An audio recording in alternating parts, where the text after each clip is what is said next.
Having been in the business of financial planning for almost 26 years, I've talked to a lot of people, done a lot of financial planning and counseling, and talked about their situations. And there's people that come into my office, they sit down, you can tell that they're unhappy about their financial situation. You can tell that they've kind of lost their hope, and they start talking about their debt problem. And I hear the same thing kind of over and over. There's a consistent message that I've got way too much debt, I'll never get out of debt, I'll never retire, and it's hopeless.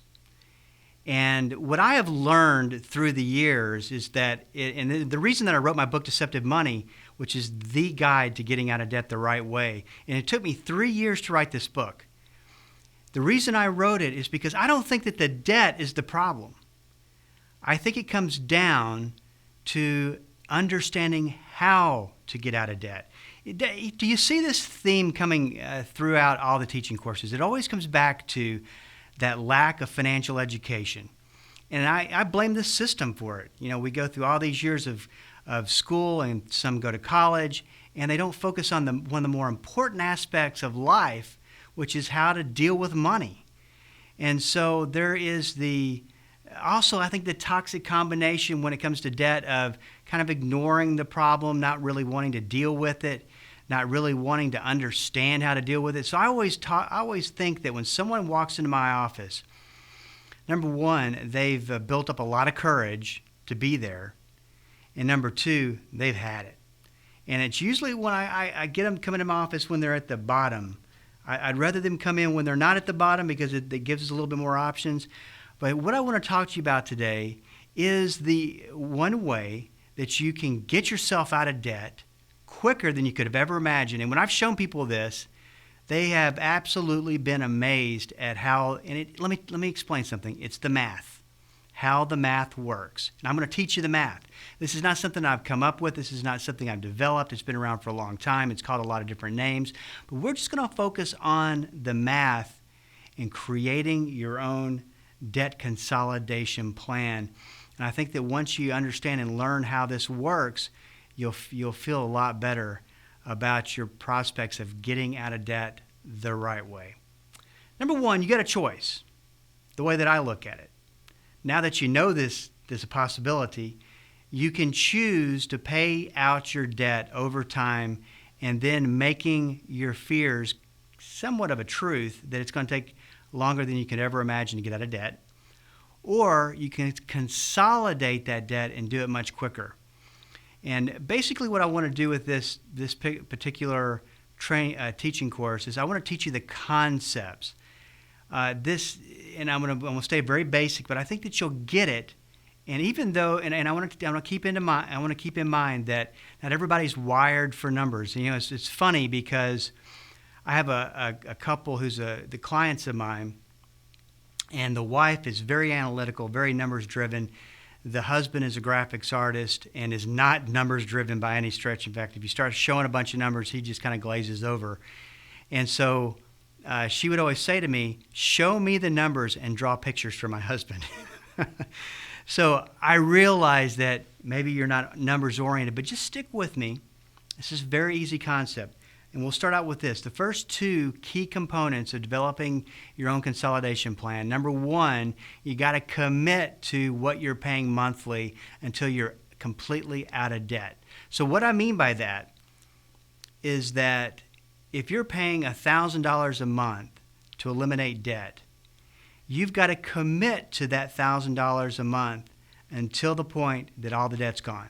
So in other words, if those four debts, you're paying $250 a debt, which 4 times $250 ends up being $1,000. And let's say you pay one of those debts off. You're not going to turn that $1,000 into $750 now and go spend that $250 someplace else. You're going to continue to pay the $1,000 because what you're going to do with that $250 is you're going to take it and add it to the payment of the next highest interest rate. Very simple concept. 2 key components. And it's committing to the payment. And here's the thing, you're already used to paying the payment, right?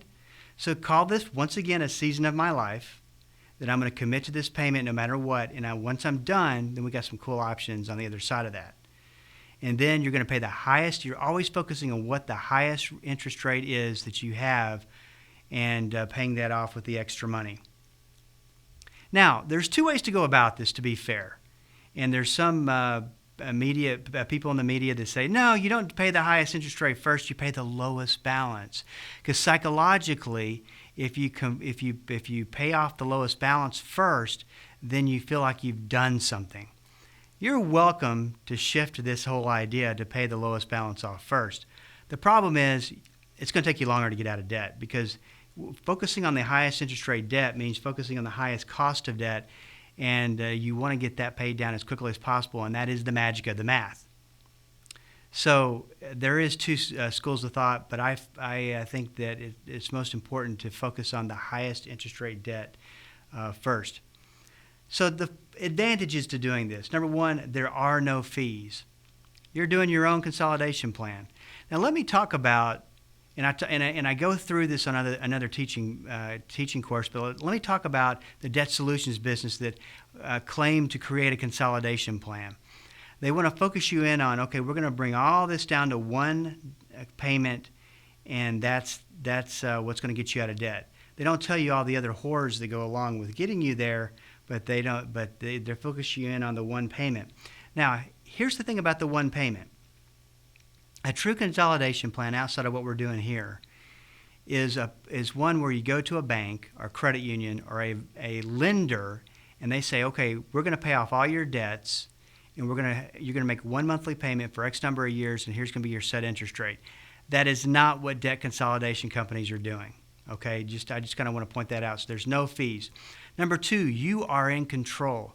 I had someone call me just a couple of weeks ago that I've been working with, a little bit counseling with, because he's in one of these debt consolidation programs. He wants out because he's got some other options now to pay off the debt.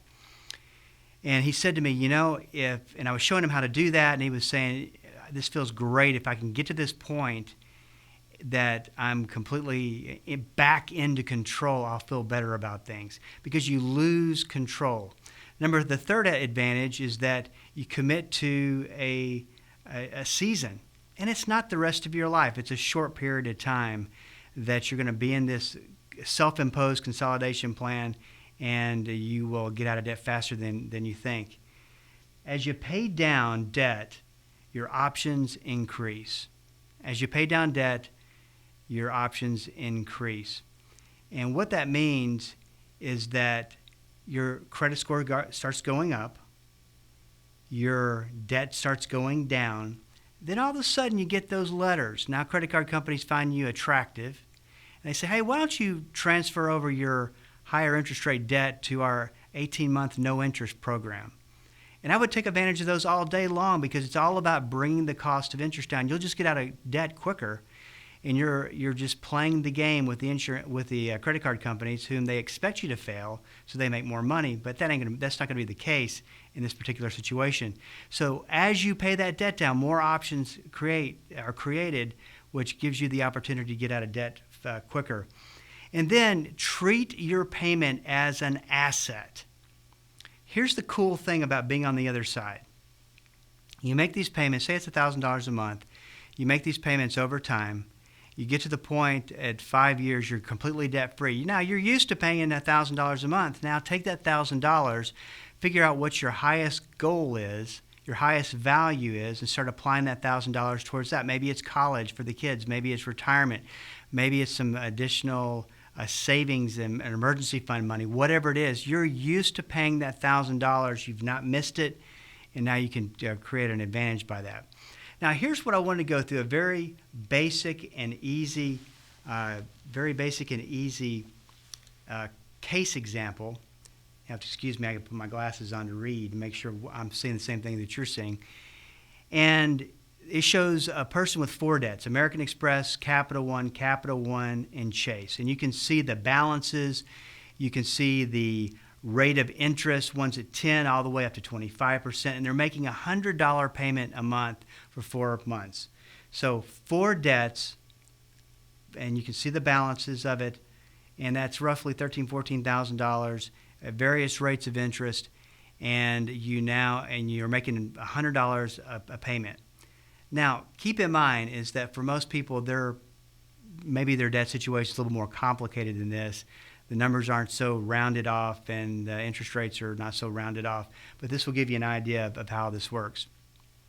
Now, what you're looking at right here is the 4 different accounts, the credit card accounts, and you're making that payment until you get to the 12th month. Now locate that there on the chart, the 12th month, and you're at Capital One. Now, Capital One, instead of having a $100 payment, has a $78.02 payment. You make that payment, you take the difference between the 100 and the 78.02 for that particular month, and you go, hey, I've got $21.98. I'm going to commit to keeping the entire payment intact. Now let's add that to the highest interest rate credit card, which is the Chase card. So your $100 turns into $121.98. And you can see that under the category called Snowball. They often call this the Snowball method of getting out of debt. So you're going to pay $21.98 in the 12th month towards the Chase account. And then in month 13, that $21.98, you're going to start paying $100 extra. So now your $100 goes to $200 in month 13. And because you're taking the Capital One payment and you're pulling it over to the Chase payment, and now you're going to start working on the Chase payment because that's the higher interest rate. I hope that makes sense. Once again, you're just switching where the payment's going once the debt's off. So now you're done with Capital One, which is a great thing. Now you're at trying to figure out how to eliminate the Chase account. Fortunately, you get down to month 34, and the Chase account is eliminated. And now you've got $200 extra in month 35 to go to the Capital One. So now your $100 turns to $300. And you can see in number 34, the 34 month, that you added a little bit to that Capital One because you only had $105.58 to pay, which is not $200. So the difference between the two are $94.42. So you add that to your Capital One. Remember, we're committing to paying $400, so it's got to go someplace. And then in month 35, you switch to $300 towards your Capital One payment. You pay that all the way down. Now look at your American Express. It's still at $100 because it's the lowest interest rate debt. You get to month 44, and you pay $300. Now month 45, you're paying $15.28 to pay that debt off. The difference between that and $300, you add to the American Express card in month 45, and then now all $400 starting in month 46 is going towards the American Express. You make that $400 payment up until month 51, where you pay $228.05, and you're debt-free. 51 months, you're debt-free. Folks, there's no magic to this. It's easy math. It's just about reorganizing your debt. Now, I want to point out something. 51 months, based on high interest rate debt, and you still did it. And it's 51 months is a reasonable amount of time. It goes by fast. And now you have $400 of your discretionary money that you can take, or money that you can take and apply towards another goal. If you would have done the original plan, just continue to pay out the debt, 74 months. So wouldn't you want to get out of debt in 51 months versus 74 months? You know, creating your own debt consolidation plan is a great way to get out of debt quicker. As I said at the beginning, you know, it's not about the debt. The debt's not the problem. The debt is a result of decisions that you made. Now, to be fair, sometimes that debt is because of necessities like medical bills you couldn't afford, didn't have the money for, whatever it could be, or you lost your job, or it could be debt because you continue to live with outside of your means and ignoring the reality of your situation. But the bottom line is, that debt, it is what it is. It's there. It's done. It's your reality.